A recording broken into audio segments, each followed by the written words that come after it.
Akshita God. Today I am explaining Hindi book class 4 नई उड़ान का 14 चैप्टर मकड़ी का एहसान एक्सप्लेन करने जा रही हूँ और मैं आपको इसे माइंड प्रोसेसिंग से एक्सप्लेन करूँगी। माइंड प्रोसेसिंग मीन्स पिक्चर, और पिक्चर हमारे माइंड को कंप्यूटर प्रोसेसर की तरह बना देती है, जिससे हमारा माइंड तेज़ी से प्रोसेसिंग करने लगता है और इससे हम हमारी पढ़ाई को इजी बना लेते हैं और हमारे क्वेश्चन आंसर और एक्सरसाइज को हमें अलग से लर्न नहीं करना पड़ता है और इससे हमारा टाइम भी बचता है और हमारा स्टडी का बोझ भी हट जाता है।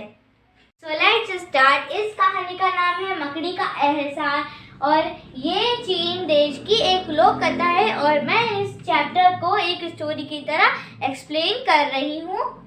तो इस कहानी में 4 कैरेक्टर हैं, ताओ, ओशिन, सांप और मकड़ी।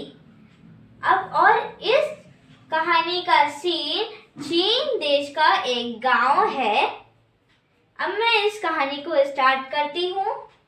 ताओ एक युवा किसान है जो कि हर बार की तरह इस बार भी अपने खेत में काम कर रहा होता है। तभी उसको एक सांप दिखाई देता है जो कि एक मकड़ी को खाने जा रहा होता है और फिर ताओ उसे दूर से एक पत्थर मारता है और जिसकी वजह से सांप वहां से भाग जाता है और मकड़ी की जान बच जाती है। मकड़ी ताओ के सामने आके अपना सर झुका लेती है जैसे वो ताओ को धन्यवाद देना चाहती हो और फिर वह झाड़ियों के बीच में गुम जाती है। इस कहानी को सिर्फ कुछ ही दिन हुए थे कि एक दिन जब ताओ अपने घर से खेत की ओर जा रहा था, तभी उसे वो रास्ते पे एक सुंदर लड़की मिलती है और वह उस लड़की से पूछता है कि तुम यहाँ ऐसे क्यों खड़ी हो। तो फिर वह लड़की कहती है कि मुझे पता चला है कि आपको एक ऐसे व्यक्ति की ज़रूरत है जो कि आपके घर में कपड़े बुनने का काम कर सके। और फिर ताओ उस लड़की को अपने घर में कपड़े बुनने के काम करने के लिए रख लेता है और फिर वह उस लड़की को अपना वह कमरा दिखाता है जिसमें वह कपड़े बुनने का काम कर रहा होता है। और फिर वह लड़की फिर ओशिन उसी दिन से उस कमरे में कपड़े बुनने का काम करने लगती है और फिर ताओ अपने खेत के काम में व्यस्त हो जाता है। और फिर शाम को ताओ अपने घर की ओर लौट रहा होता है ये देखने के लिए कि ओशिन ने कितने कपड़े बुन लिए हैं। तो जब वह घर में जाता है और उस कमरे में देखता है तो उसे आश्चर्य होता है क्योंकि ओशिन ने एक बड़े से कपड़े के 8 टुकड़े तैयार कर लिए थे और कोई एक दिन में 8 टुकड़े नहीं तैयार कर सकता है बुन के।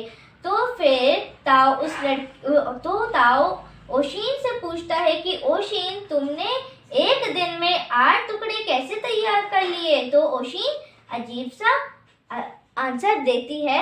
वह कहती है कि आपको मुझसे ऐसा सवाल नहीं करना चाहिए और आप ये बात ध्यान रखें, जब मैं कपड़े बुनने का काम कर रही हूँ तब आप इस कमरे में नहीं आएंगे। ताओ सोचता है कि वह उस बात का पता लगाएगा कि ओशिन ने उसे ऐसा आंसर क्यों दिया।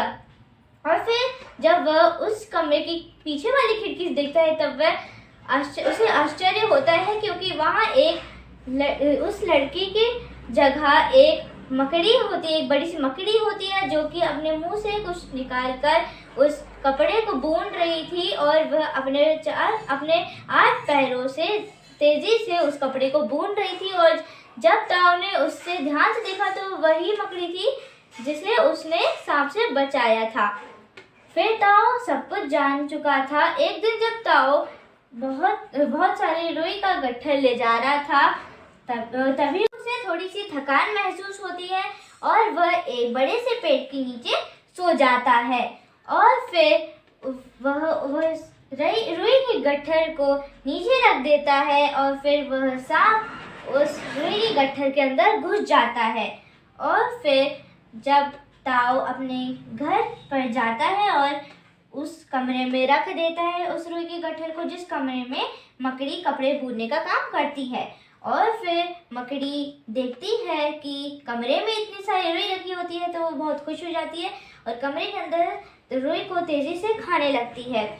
और फिर जब थोड़ी सी रुई बचती है और जब पूरी रुई उसने खा ली होती है, तभी सांप उस रुई से निकल के बाहर आ जाता है और ये सब मकड़ी देखकर डर जाती है और फिर मकड़ी कमरे के पीछे वाली खिड़की से बाहर आ जाती है और सांप भी उस मकड़ी के पीछे पीछे आ जाता है। और मकड़ी इसलिए तेजी से नहीं भाग पा रही होती है क्योंकि उसने बहुत सारी रुई खा ली होती है और सांप उसके पास पहुंच जाता है और फिर अपना मुंह खोलता है उस मकड़ी को खाने के लिए। और ये सब सूर्य देवता देख रहे होते हैं। सूर्य देवता को पता होता है कि मकड़ी ने ताऊ की बहुत सेवा की है और फिर सूर्य देवता धरती के पास आते हैं और उस मकड़ी को अपने साथ ले जाते हैं। देवता मकड़ी को अपनी एक किरण के साथ ले जाते हैं। इस तरह से हमारी मकड़ी का एहसान कहानी यहीं एंड होती है। नेक्स्ट वीडियो में मैं आपको बताऊंगी 16 चैप्टर समस्या का हल। और इस तरह से आपको मेरे सारे वीडियोस की प्लेलिस्ट इस वीडियो के डिस्क्रिप्शन बॉक्स में मिल जाएगी। यदि आपको ये वीडियो पसंद आता है तो इस वीडियो को लाइक कीजिए, शेयर कीजिए, सब्सक्राइब कीजिए। बेल आइकन प्रेस करने के बाद ऑल ऑप्शन में क्लिक कीजिए ताकि आपको हर वीडियो का नोटिफिकेशन मिलता रहे। जय हिंद, वंदे मातरम।